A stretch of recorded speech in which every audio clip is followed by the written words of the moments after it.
The rain poured heavily over the city as Aria Moretti hurried down the empty street. Clutching her coat tightly around her body. Neon lights flickered from nearby shops, reflecting in the puddles beneath her feet. It was past midnight, and the quiet streets of Manhattan felt unusually tense.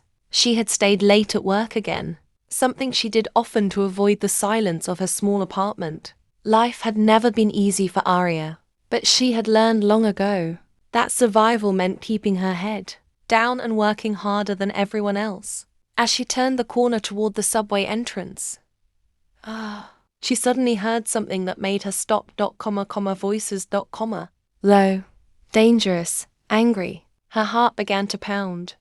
Aria carefully stepped closer to the alley beside the subway stairs. The voices grew clearer, echoing between the brick walls. 3 men stood beneath the dim streetlight. They were dressed in expensive black suits, their presence dominating the narrow space. Even from a distance, Aria could feel the power radiating from them. One of them spoke in a calm but terrifying voice. This deal was supposed to be simple. The man kneeling on the ground trembled violently. The kneeling man looked terrified, his face pale under the yellow streetlight. "I swear I didn't mean to betray you," he stammered. One of the suited men stepped forward slowly. He was tall, broad-shouldered, and devastatingly handsome. His dark hair was slicked back, and tattoos peeked from the collar of his shirt, disappearing beneath the expensive fabric. His voice was quiet, too quiet. "Betrayal," he said softly, "is the one mistake you never survive in my world." The sound of a gun being cocked echoed through the alley. Aria's breath caught in her throat. Before she could stop herself, Aria gasped. It was a small sound, barely louder than the rain, but in the silent alley, it was enough. 3 heads turned instantly. 3 pairs of cold, dangerous eyes locked onto her. For a moment, no one moved. Then the tallest man stepped forward slightly. "Well," he said slowly, his dark eyes studying her face, "it seems we have a witness." Aria's blood turned to ice. Every instinct screamed at her to run. You weren't supposed to see this. But her feet refused to move. I didn't see anything. That's The what they 3 all men say. stared at her like predators who had just discovered unexpected prey. The one who had spoken first moved closer to the edge of the alley. His tattoos were clearer now, crawling along his neck and hands like dark artwork. "You weren't supposed to see this," he said calmly. Aria swallowed hard. I didn't see anything," she whispered. The second man chuckled softly. "That's what they all say." Another man stepped forward from the shadows. This one was different. His blonde hair was slick with rain. And his icy blue eyes held a cold intensity that made Aria's stomach twist. Unlike the others, he didn't look angry. He looked curious. He studied her carefully, his gaze lingering on her face. Then something caught his attention. His eyes narrowed. "Wait," he murmured. He pointed toward her neck. "What is that?" Aria instinctively reached for the small necklace hanging around her neck. It was a silver pendant she had worn since childhood. The symbol engraved on it had always seemed strange to her, but it was the only thing she had from her past. Her foster mother had once told her it was given to her when she was a baby. The blonde man's expression suddenly darkened. He stepped closer. "Where did you get that necklace?" The question sent a chill through Aria's body. I've had it my whole life," she said quietly. The man's eyes flickered. With something dangerous. The 3rd man finally spoke. He had remained silent until now, watching everything with quiet intensity. His black hair fell slightly across his forehead, and the dragon tattoo along his neck disappeared beneath his collar. His voice was calm but powerful. "Show me." Aria hesitated. Something about him felt even more dangerous than the others. But slowly, she lifted the necklace so they could see it clearly. The moment the symbol caught the light, the 3 men froze. For the first time, the powerful men looked shocked. The Italian Mafia king took a step back. The Russian Bratva boss's jaw tightened. The Yakuza prince stared at the pendant like he had just seen a ghost. "No," the Russian man muttered under his breath. "That's impossible." Aria felt her heart racing. "What is it?" she asked nervously. No one answered. The Italian man suddenly grabbed her wrist. His grip was firm, but not painful. "Where did you say you got this?" he demanded. "I told you," Aria replied, her voice shaking slightly. "I've had it since I was a baby." The three men exchanged glances. A silent conversation passed between them. Then the Yakuza prince spoke quietly. "If this is real," he looked directly into Aria's eyes, "then the missing heir has finally been found."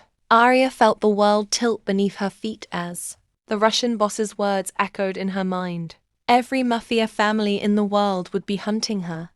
That had to be impossible. She was just a woman trying to survive in New York. Nothing about her life had ever suggested something so dangerous. The rain continued to fall around them. The alley now silent except for the distant hum of traffic. The three powerful men stood in front of her like judges deciding her fate. Their expressions had changed. What had once been curiosity was now something darker. The Italian Mafia king ran a hand slowly through his slick hair before looking back at her.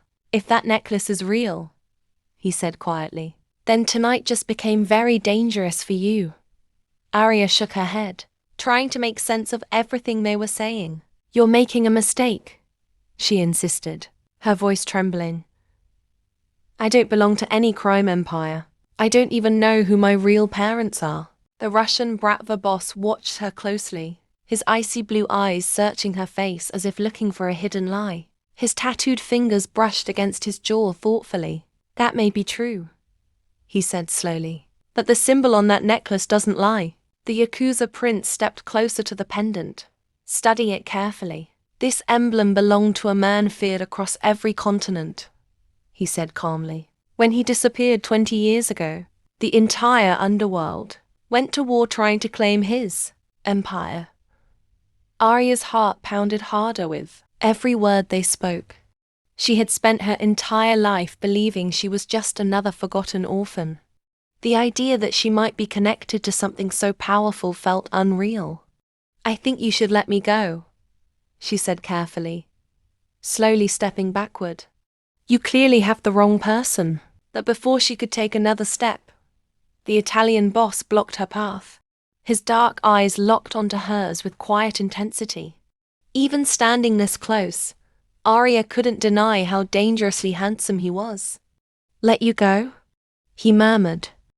"After discovering you might be the most valuable person in the criminal world."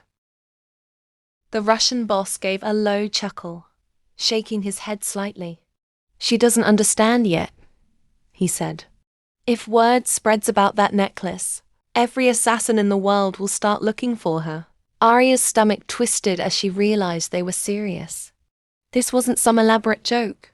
The tension between the three men suggested they were already calculating their next move. The Yakuza prince crossed his arms calmly, his dragon tattoo partially visible along his neck. "Which means," he said quietly, "none of us can allow her to walk away tonight." Aria froze. Fear crawled slowly through Aria's chest as she looked from one man to the other. "What do you mean I can't leave?" she demanded, trying to keep her voice steady. The Italian boss sighed softly, as if explaining something obvious to a child. "Because if you leave this alley alone, you won't survive the night." The Russian boss nodded once. "The moment someone else recognizes that necklace, they'll try to capture you. Alive if possible, dead if necessary." Aria felt her breathing grow shallow. She had walked home from work expecting nothing more dramatic than a quiet night. Now 3 Mafia kings were telling her the world's most dangerous criminals might soon be hunting her. The Yakuza prince stepped forward again, his calm gaze never leaving her face. "The smartest option," he said evenly, "is for one of us to take you under protection." Aria blinked in disbelief. "Protection? From you?" The Russian boss smirked slightly. "Believe it or not, we are currently the safest people you could be standing next to." The Italian boss looked at the others thoughtfully. "The question," he said slowly, "is which one of us gets her?" The tension in the alley instantly shifted. The 3 men, who had been standing together moments, ago now looked at each other with thinly disguised hostility. Aria could almost feel the invisible lines of rivalry forming between them. The Russian boss adjusted his coat casually. "She's in my territory," he said. "That means she comes with me." The Italian boss raised an eyebrow. "This is New York. Everything here is my territory."